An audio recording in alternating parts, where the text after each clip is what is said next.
ప్రతిసారి ప్రభుత్వాలనే ప్రశ్నించడం కాదు, ఒక్కొక్కసారి ప్రజలను కూడా ప్రశ్నించాలి. ప్రశ్నించే ముందర మీరు ఒకసారి ఈ వీడియో చూడండి.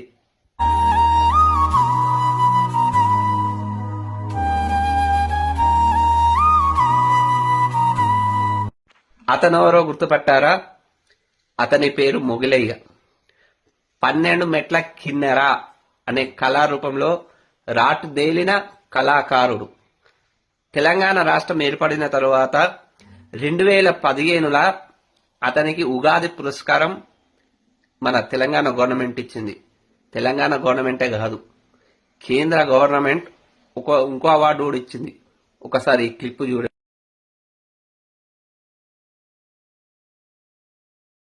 మన మాజీ రాష్ట్రపతి రామ్నాథ్ కోవింద్ చేతుల మీదుగా అతను అందుకుంటున్న అవార్డు ఏమిటో తెలుసా?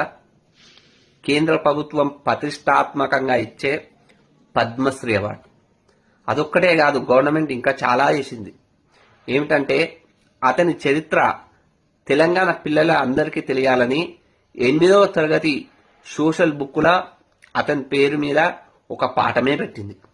అంతేకాదు, ఆ మధ్య ఇవాంకా ట్రంప్ హైదరాబాద్ పర్యటన వస్తున్నప్పుడు మరి ఆ పర్యటనలో భాగంగా బేగంపేట దగ్గర ఉండే పిల్లల మీద అతని బొమ్మ గీసింది.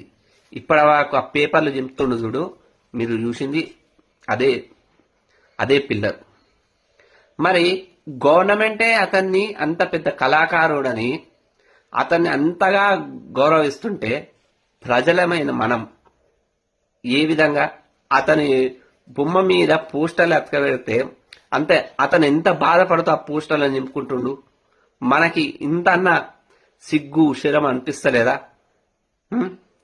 ఆ పోస్టర్లు అతకబెట్టే వాళ్ళు కావచ్చు, ఆ రూట్లో వెళ్లే వాళ్ళు కావచ్చు, కొంచెమన్నా ఇప్పటికైనా మీ మనశ్శాంతి అన్న ఒకటి ఉంటే ఒకసారి ఆలోచన చేసుకోండి.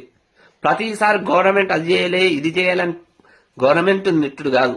గవర్నమెంట్ అంటే అతన్ని గుర్తించిన ప్రజలమైన మనం ఎలా అతన్ని చిన్నచూపు చూస్తున్నామో ఒకసారి ఆలోచన చేయండి.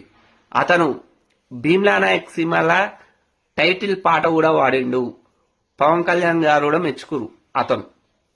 మరి అలాంటి అతన్ని ఏ విధంగా చిన్నచూపు చూస్తున్నామో ఒకసారి ఆలోచన చేసుకోండి మిత్రులారా. నా వీడియో నచ్చితే లైక్ చేయండి, మీ అభిప్రాయాన్ని కామెంట్ బాక్స్లో కామెంట్ చేయండి. ధన్యవాదాలు.